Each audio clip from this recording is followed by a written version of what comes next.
been said, debate, and countered by both the Indian and the Chinese side over the last few weeks. My aim really of this conversation is to try and understand what's happening at that forbidding landscape called the line of actual control. That's neither a line nor is it actual, in the sense it's neither delineated or demarcated. And for now, we don't know who really has control over it. Helping me in this will be Ajai Shukla. He's a strategic and defense expert. He's a retired army officer, and as a journalist has sort of been at the forefront of anchoring the story, at least from India. So Ajay, thank you very much for your time. Pleasure to be here, Anubha.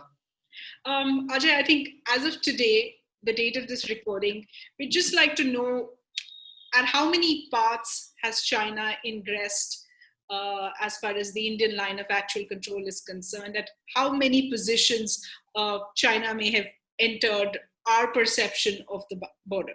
It all began at the end of April, when Indian sort of intelligence picked up movement by large-scale Chinese troops across the line of actual control in Ladakh. This is Eastern Ladakh.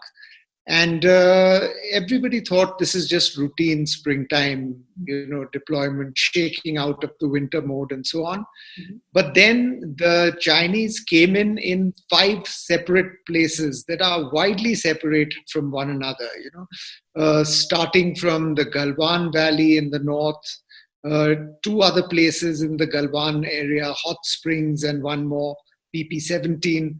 One place in the Pangongso sector, the beautiful lake in Ladakh, and a 5th area in southern Ladakh in the Chumar sector. At the same time, the Chinese came in a 6th place, which is in Sikkim, 2,000 kilometers away. So this wide separation of incursions leaves one with the impression that this is not something that was directed and conceived and implemented by some local tactical commander, a Chinese divisional commander or something like that, but was planned at the highest level, involving multiple divisional and army commanders, and in fact 2 separate theater commands. So the Indian side was initially taken by surprise. In that much time, the Chinese were able to come in, consolidate positions. They came in really large numbers. And then since then, a 6th sector has opened up. If you count Sikkim, then a 7th sector, and that is the Depsang sector in northern Ladakh, which was earlier the site of a confrontation in 2013. So the Chinese are here in strength, they're here in numbers, and they're here in a large number of sectors, 7 to be precise. But just to clarify, all these 7 ingressions, these 7 positions would be on what we call the Indian side of the line of actual control. Yes, they're on territory. When we say Indian territory, it's also claimed by China. So I use the phrase India claimed territory. Mm-hmm. Now the difference this time is there have always been patrol clashes and violations as India patrols up to its perception of the line of actual control, and Chinese patrols come into where they say is the line of actual control. So that's not been an intractable problem or an insurmountable problem. What is different this time is that they have come into this territory that was traditionally controlled only through patrolling. Mm-hmm. And they have physically occupied it. They have sat down here and are building bunkers and sort of defensive works and so on, living accommodation, and they seem set to stay. So Ajay, would this be a commonality that exists across all these 7 points? I think the reason for sort of just asking this is, was Galwan Valley just the one flashpoint where they have solidified and fortified their positions, or is some of this being seen across the 7 points that you have mentioned? Well, there is to one or the other degree a sort of a manifestation of this in all 7 points. Patrolling is not regarded as a problem on the line of actual control. Patrolling is fine. It has always taken place. And there's nothing wrong with that. As long if you're sort of claiming a piece of land, you have to patrol it in order to demonstrate control. That is not a problem. What is a problem is physically occupying the land, preventing the other side from patrolling, engaging in violent conduct in violation of 5 separate border agreements that have taken place between the two sides, and generally disrupting what was earlier a sort of a certain form of stability that existed in these areas. Not peace, not amity, but certainly stability existed. Now that is severely disrupted. What, apart from Galwan Valley, what would be of concern for India the most at this point in time? Or do we need to take them, as far as the strategic importance is concerned, with an equality of purpose? So let me, Anubha, describe these areas for you one by one. And, you'll get a sense of what is important where. The northernmost area where an intrusion has taken place is the most recent intrusion, which has taken place in the last 1 week. And that is Depsang, where earlier we had a confrontation in 2013. Now, Depsang is important because that's the northern tip, that's the area through which, that northernmost tip of India, remember. It controls the Karakoram Pass, and from Daulat Beg Oldie, which is an old caravanserai, unoccupied, nobody lives in these places any longer. From there, Indian forces could conceivably wheel to the east and go into China's Ajai chain, where its strategic highway, the Western Highway that links Xinjiang and Tibet, runs through the Ajai chain. So China feels a threat in this area, and China has always exercised control strongly in this area. And now it's actually exceeded that by coming and sitting down over there. Coming down further south from the Daulat Beg Oldie and the Depsang sector, you come to the Galwan sector. Now, the Galwan sector is very important because it gives the Chinese access coming in from east to west. It gives it access to the sort of a very tactically important road that India has built in this area, which is called the Darbuk Shyok Daulat Beg Oldie, or DBDSO road. This highway runs from south to north and connects mainstream Ladakh, insofar as any part of this area of Ladakh can be called mainstream, because these are really empty, wide open spaces. But mainstream Ladakh is connected to Daulat Beg Oldie. By coming into the Galwan sector, the Chinese are able to overlook this road and therefore to control it. And to sort of, if they want to shut off Indian movement to the Daulat Beg Oldie sector, if they feel that their highway is under threat, they can do so by capturing the whole of Galwan and exercising control over the whole of Galwan. Then you come a little further south to hot springs and so on. This is not really important. I feel this is a sort of a tactical ploy by the Chinese. They want to come in 5 places so that they can concede in 2 and then, keep 3 and allow India to declare victory and to say that, well, we got the Chinese out of 2. But further south from the hot springs, you come to the Pangongso sector, where there is this lake, there is a huge tourist sort of establishment. Many people come and go to Pangongso. And from there is also access to China's Western Highway. So Pangongso is a sector in which they have come in maximum numbers. There are at least 5,000 Chinese troops settled down, dossed down, building defenses and staying there in Pangongso right now. And then you come further south to Demchok. That is a traditionally contested place. That's where the Indus River enters India. It's tactically important for the defense of southern Ladakh, and that's the other place they've come in. Now, mind you, this is not the only place that they are posturing in.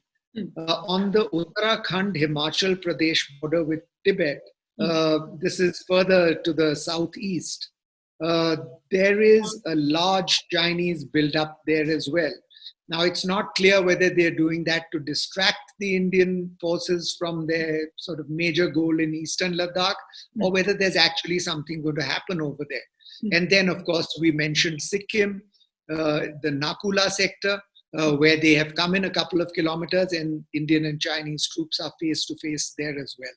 So these are the basic sectors where the action is playing out and where the Indian forces are trying to grapple with the situation. I think, Ajay, that's a good segue because you mentioned Sikkim, and I'm presuming that's the only border where both sides have actually agreed to demarcate the border. But you mentioned those 5 agreements, sort of the 1993 agreement being the mother agreement. Why is it that the two sides haven't been able to solve this? Because we've often heard both sides, diplomatically and military, often stress on the fact that a delineated LAC or a demarcated LAC is going to be mutually beneficial to both sides.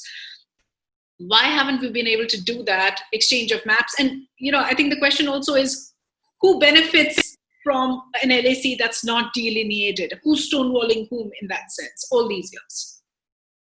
Well, you're absolutely correct. Out of the 5 agreements that India and China have signed to maintain peace and stability on the border, 2 of them, that's the 1996 confidence building measures and the 2005 standard operating procedures for the borders, actually mention that the 2 sides will work together to arrive at a common perception of the line of actual control. And you are absolutely correct in this also, that much of the violence and much of the confrontation that takes place because there are 2 different perceptions of the line of actual control, the Chinese perception and the Indian perception. The only sort of reason I can think of, and let me also put in here, it is the Chinese side that is not keen on delineating the line of actual control. They have stonewalled it in Ladakh. They have not even begun doing it in Arunachal Pradesh.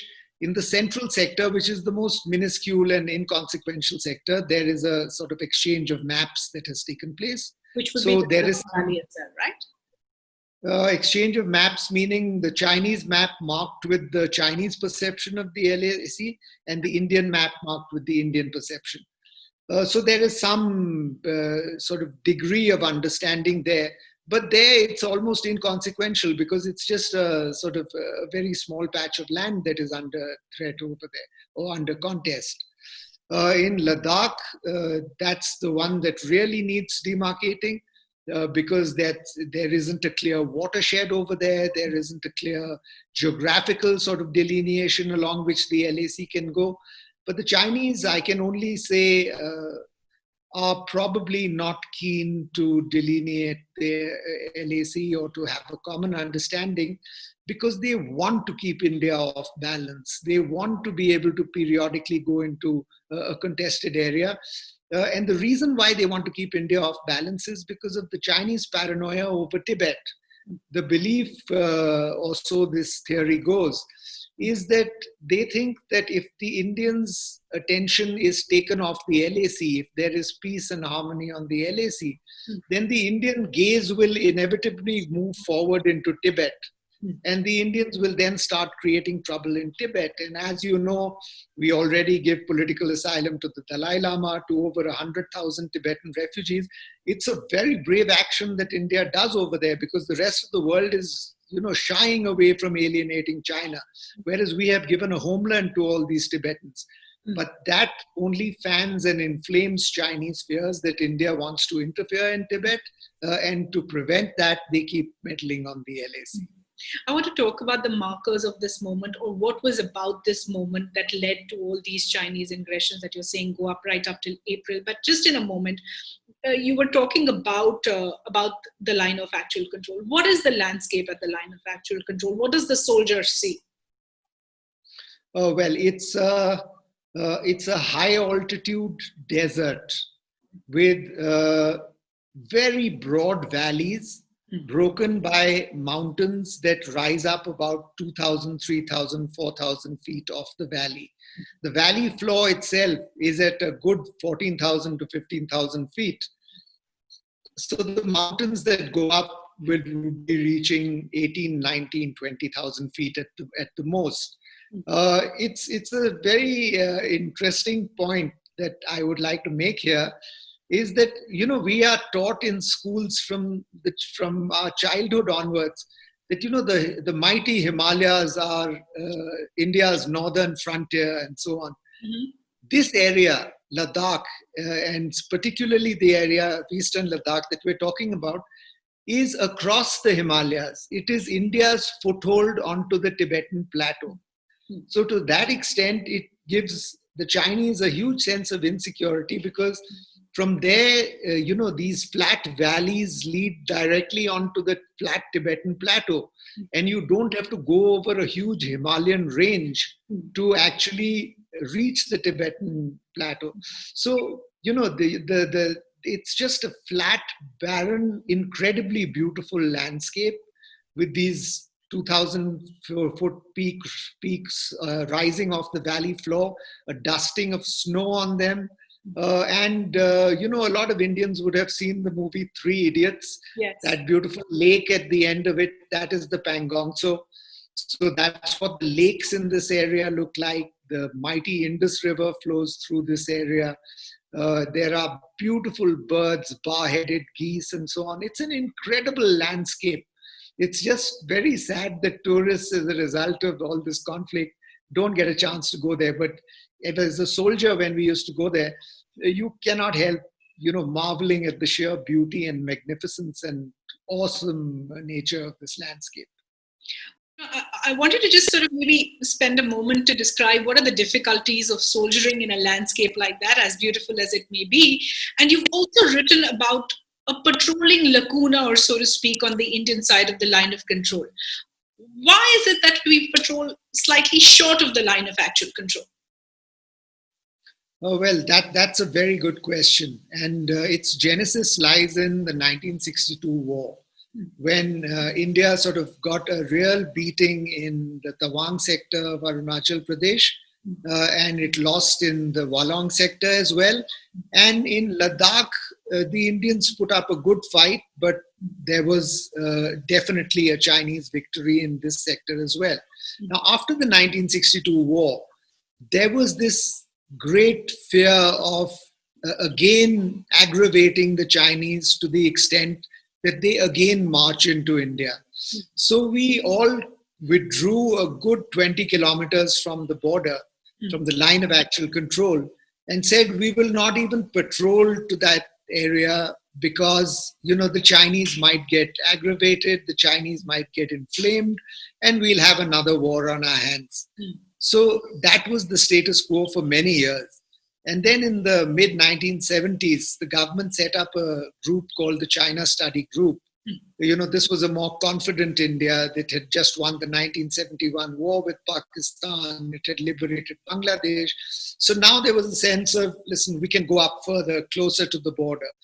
So the China Study Group laid down what was called a limit of patrolling, a limit beyond which Indian troops would not go. It was a little short of the line of actual control to be safe. And based on that limit of patrolling, or LOP, the Indian Army laid down the patrol routes that would be followed by patrols, and each of these patrol routes would go to a patrolling point, which is a little way short of the line of actual control in most places, and in some places it actually goes all the way up to the line of actual control. So these are these famous PP14, PP15 that we're reading about right now. They are the patrolling points. And when we say, for example, that China is at PP14, and then in the same breath say, no, they are not on Indian territory, you're contradicting yourself, because this is a PP14 is an Indian patrolling point laid down by the military itself. So there's a dichotomy in what it is. So that's the background to this whole thing, Anubha. This initial wish not to alienate China, and now a sort of a very structured patrolling environment which governs the thing and makes sure that there are no incursions into Chinese territory. Just a quick clarification. So it would seem that the Chinese side has obviously taken advantage of sort of this patrolling lacuna, number one. And what was happening on the Chinese side? Were the Chinese patrolling right up till their perception of the LAC? Yes, the Chinese are patrolling all the way up to their perception of the LAC.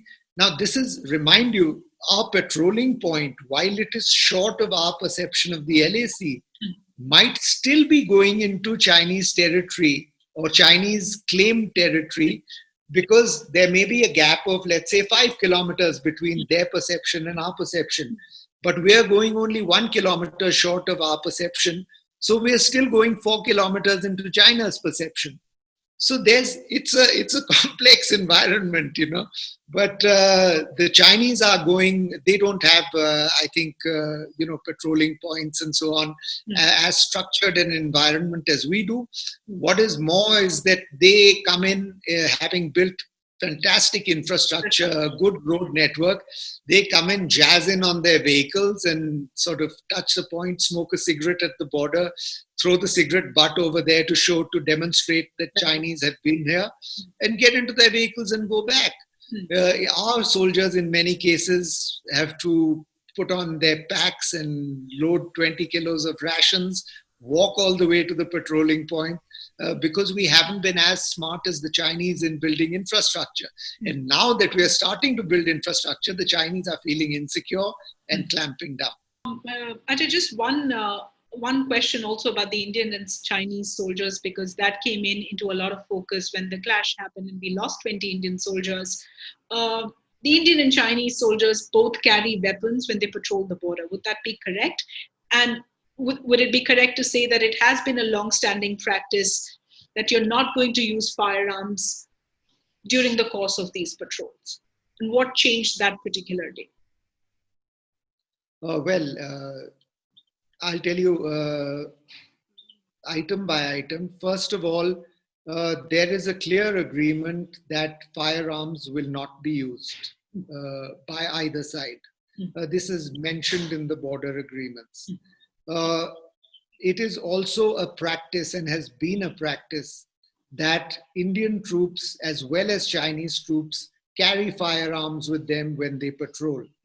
But the firearms are carried in a particular manner. Yes. They are slung on your back. The barrel is pointing downwards. The magazines are not fitted into the weapons themselves. So these are all sort of tiny little measures meant to deter the use of firearms, even as the carriage of firearms is permitted.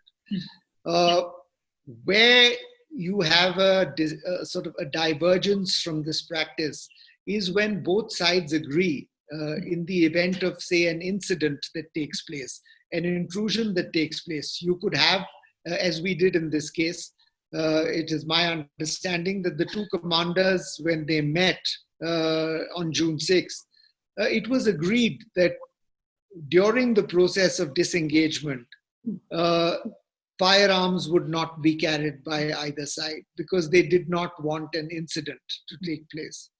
So in this particular case, neither side was carrying firearms. But the Chinese, being sort of the aggressors in this particular case, took care to equip themselves with weapons, and they did it with knives and staves and barbed wire wrapped, very brutal caveman type implements. So that was the reason why A, we were not carrying weapons during this patrol, and B, the Chinese were equipped and had the advantage over the Indians when it came to the fight. Has there been ever any instance in the past? I know both sides have often touted this fact that not a single shot has been fired between the two sides for decades now. Wouldn't this actually construe as aggression, perhaps more than firing a shot, so to speak? Yes, this is without question an incident of grave concern. Maybe it might have been better had shots been fired. The sheer brutality of this incident, where people are being clubbed to death and people are being thrown over cliffs, this is really caveman stuff. So I think that the Chinese have come in this time with a clear intent to demonstrate to the Indian side that they hold the upper hand and they will do what they like. And just as in South China Sea, Xi Jinping can tear up 5 agreements and throw it away, so too we can tear up these 5 agreements on the Indian side. I think there's a very clear intent on the Chinese side to demonstrate to the Indian side who's boss. What is the best case scenario going forward, and what is the worst case scenario going forward? I think that the best case scenario at this point would be that the Chinese reach a decision that we have demonstrated what we had to do, we have made our point, and we should not escalate this issue any further. So let us withdraw our troops to our own positions across the line of control. The April status quo ante, as the Indian side is demanding in negotiations. So if the Chinese actually reach that conclusion and act on it, there's a pretty good chance that this whole thing will de-escalate gradually and matters will come back to normal. There'll again be normal patrolling on the line of actual control, and the patrols will push and jostle each other a little bit, but at least there won't be this kind of brutality and this kind of military occupation of Indian territory. So that is my best case scenario. The worst case scenario is if events somehow reach a pass, whether as a result of India launching attacks to evict the Chinese from the positions they've taken, or at a larger geopolitical level, India taking a harder stance on, let's say, Tibet and talking about, the freedom of Tibet or something like that. And China then might decide to teach India a real lesson in sort of partnership with Pakistan. And you then have a two-front invasion of Indian Ladakh. Pakistan coming down, there's a ready-made invasion route down the Shyok River from the Pakistani side and from the Aksai Chin on the Chinese side. And the two sides could theoretically knock off and capture northern Ladakh, including the Siachen glacier sector. That would be a major, major blow to India. It would be an end to any talk of Indian rapprochement with China, any India-China partnership. You would see India becoming an ally, effectively, of the Western Bloc in a containment of China, and it would completely destabilize the environment, the security environment in the Asia-Pacific. That is my worst-case scenario. But just as a summing up, what are the markers of this moment that China, right up since April, has opened all these ingression points? I know you've talked about border infrastructure, you would possibly speak about Article 370, but what are the markers? What is it about this moment that has led China to open up all these fronts? Well, apart from all the geopolitical and the regional issues you mentioned yourself, Kashmir, and I will add to that the whole economic dimension, India banning FDI from Chinese companies, India sort of dragging its feet on allowing 5G Chinese networks to compete for the Indian market. These are all issues. So is the issue of infrastructure building, which has always been a Chinese sensitivity in this area, and India moving ahead on infrastructure. The Kashmir point, it cannot be overemphasized. When I heard Amit Shah say what he did in Parliament on August 6th, the day after the coup almost in Kashmir, I was just shaking my head and saying, this is going to get a reaction from China for sure. And now for the first time, China and Pakistan find themselves really directly linked in their interests by a common factor in Kashmir, and that is this revocation of Article 370. So all these issues sort of came together, and finally the one thing that came together that might have certainly emboldened China was the Indian decision not to move reserve formations into Ladakh this year in springtime, as they do every year, as a result of the COVID pandemic and the precautions that they were taking against it. And lo and behold, you find China with all these grievances over there and an empty sort of vacuum across the line of actual control with no Indian reserve formation sitting there. Must have been a tempting moment for them. Ajai Shukla, thank you very much for putting this all in perspective, in context, and explaining. Thank you very much.